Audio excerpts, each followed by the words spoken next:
Everybody, welcome back to another fun and exciting Algebra 2 class. Today we are going to finish up chapter number 8. Yay! Fairly short chapter, just 5 lessons. And we're going to be talking about what's called radians today. Remember a few lessons ago I kind of referenced radians and I said we're going to get to that in a few lessons. Well, here we are.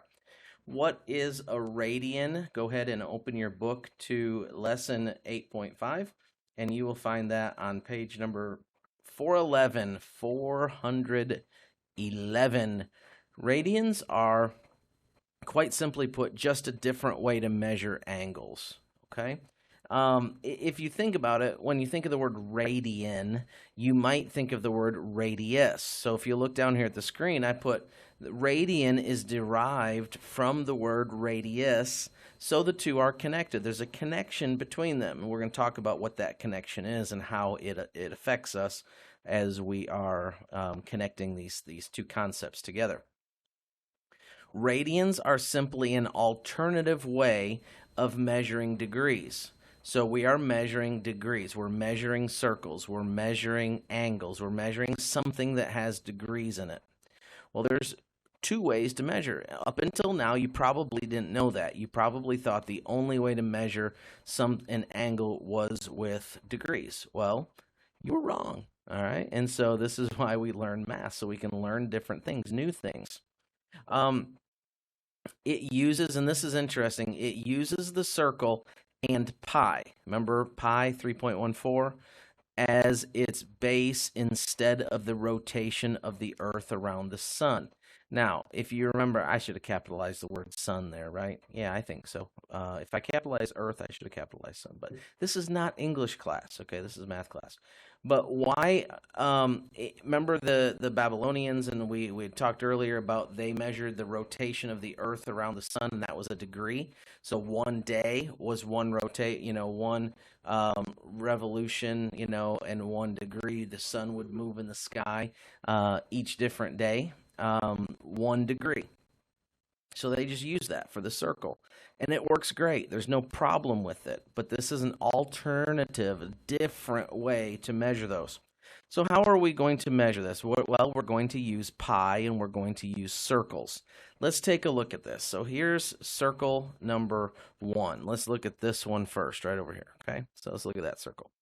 This is a radius. Okay, so there's the center point. And there's the radius going from the center point to the edge of the circle. Now, in this one, notice what I've done is I basically took a radius and I stood it up right there at the end of that radius. Now, I want you to notice something that creates. When I stood up that radius right there, it created a right angle, right triangle. And there's interesting information about that right triangle that we'll get to in trig class. But for right now, just note that it does create a right angle right there. Now, what happens, you'll see these arrows right here, and what's happening, you can kind of see where I've marked on this circle, I've marked a little bit of like a dotted green line. What happens is that line, we bend it in, and that's where this pi comes from. Do you know what pi really is? Pi is the bending of the circle. It's where the circle kind of curves. That's how we calculate the curve in the circle. So that's where the pi comes from. We are using pi to bend that line, bend that radius. Okay, so this is a radius and this is a radius. Okay, so we bend that radius into the circle. And wherever that radius touches, okay, so here it is. Now that radius is fully bent into the circle.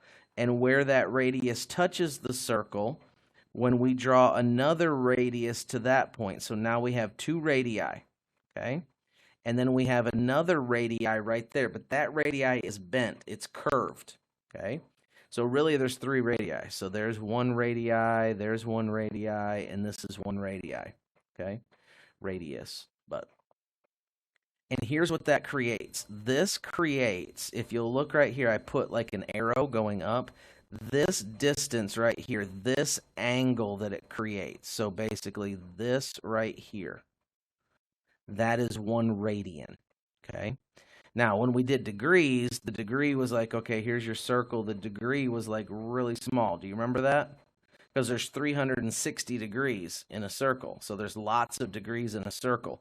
Notice how much bigger the radian is. The radian takes up quite a big movement in the circle. And so they're a lot different.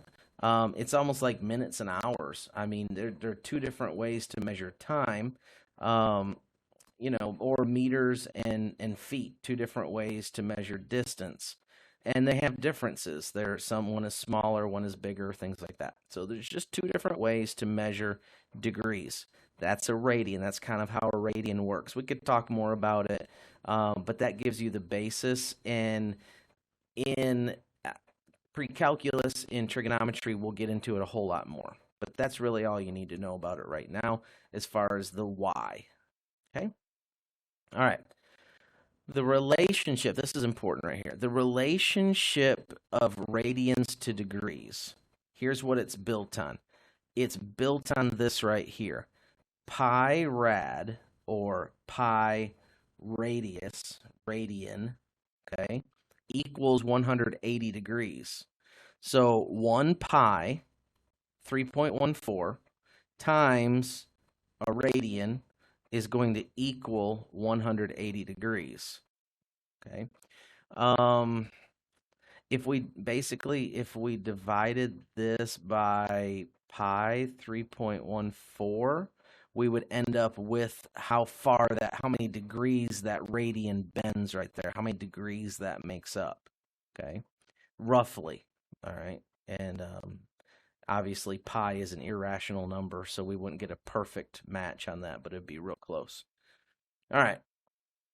So, again, let's look down at page number 411. I want to show you a very important piece of this puzzle, and it's found on page 411, and it's called conversion factors. You'll see it about a little over halfway down the page, and you'll see it says degrees to radians, and then radians to degrees. This is the key to this lesson right here. I mean, if you don't know this, then you don't know anything. This is it. This is the one thing they're trying to teach you in this lesson. Here it is. If we have pi rad over 180, that's degrees to radians. Okay. Now, how do we go from radians to degrees? You're going to see how to use this in just a second, so just hang with me. How do we go from radians to degrees? Well, we have 180, and that should be, let me put that in yellow. So we should be putting a degree sign there because we need to make sure that we know that those are degrees. 180 over pi rad. And you might say, but all you did was flip those. You just switched those around. Exactly. This is a really, really easy formula to learn. Okay? Degrees to radians. Degrees are on the bottom. Radians are on the top. Radians to degrees. Radians are on the bottom. Degrees are on the top. That's really what you have to memorize. Okay? So here's what we're going to do. Let's just do a couple problems, and we're going to use these little formulas, and we're going to convert. Just like we converted feet to yards and yards to meters and things like that, we've done conversions before in the past. We're going to convert degrees to radians and radians to degrees. Do you remember on your calculator I told you the other day that there's a spot there where you can convert from degrees to radians and radians to degrees? Okay, your calculator knows how to do this. You need to know how to do it too, because your calculator can't do it if you don't know how to do it. You have to be the one pushing the buttons telling it what to do. All right, so here we go. Here is the first question. We want to convert 108 degrees to radians. All right, so here's what we're going to do. All we're going to do, so we're converting degrees to radians. So we want degrees to radians. We want that one right there. So we want to take 108, and then we want to multiply it times this formula. Okay, so times pi rad over 180. All right, so we'll just make that one a fraction too. Okay, what's going to happen here is we are going to, you could do it a couple different ways, but basically we are going to you could just multiply this. So that's going to equal 108 times pi rad over 180. What we want to do is we want to reduce that right there. We could reduce it in either spot. I'll kind of back up and I'll reduce it like cross reduce. So you want to cross reduce those. What is a factor that goes into both of those? What number goes into both 108 and 180? Let's try reducing those by 9. Okay, 9 goes into 108 12 times. So you're going to end up with 12 pi rad over 9 goes into that, what, 20 times? We can still reduce again. 4 goes into both of those. And we end up with 3 pi rad over 5. And that would be our answer. You can write it like that, or you can just write it 3 pi over 5. All right, now whenever you write it like this, you are just assuming that everybody knows that you're in radians. Just like you don't write degrees every time, you write 108 and you write the little degree sign. Basically, when you're writing it with the pi right there, you're writing a degree sign. Why don't we multiply this out? Why don't we multiply and divide? We could. We could multiply 3 times pi and then divide it by 5, and that would give us a decimal number. The reason we don't do that, and I'll tell you why, is because pi is an irrational number. If we divide that out, it's going to give us an irrational number. This is a better answer. Why? Because it's not estimated. It's not rounded off. That is a perfect answer, okay? It's not rounded. In other words, we don't have to use these little bacon signs here with the equal sign to say that it's approximately. This is the way I want you to write your radians, with pi, okay? When you write it with pi, you don't have to write rad. If you write it with rad, it's fine. I'm not going to mark it wrong, but you don't have to write it with rad. This is fine right here, 3 pi over 5. All right, and let's do the same thing. Now we're going to convert from radians to degrees. So now we have 7 pi over 12. And again, we could write rad after it, but we don't need to write rad because everybody knows we're in rads because we're using the pi right there. Okay, and now we want to convert that to degrees. So now we're going radians to degrees. So now we're going to use this one, 180 over pi rad times 180 over pi rad, or just pi. You don't even need to write the rad. Okay, we can just eliminate the rad. What happens here? Check this out. Pi is going to cancel with pi. And then we're going to, we could divide that out if you want to. You could do it either way. This might be easier just to do this. So that's going to cancel to a 1. That'll cancel to a 1. And that'll leave a 60 left over, 15. Then we would just do 7 times 15. Let me do that on the calculator quick so you can see it. 7 times 15 equals 105. 105 over 1, because that canceled, right? We canceled the pi out.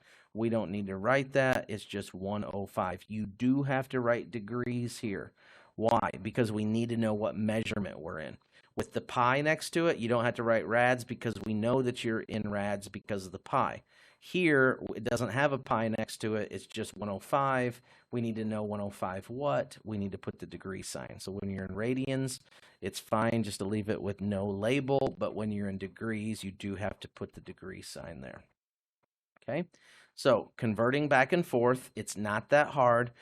All we do is take the formula. We multiply whatever they give us times the formula. If we have radians and we're going to degrees, then we would use this one.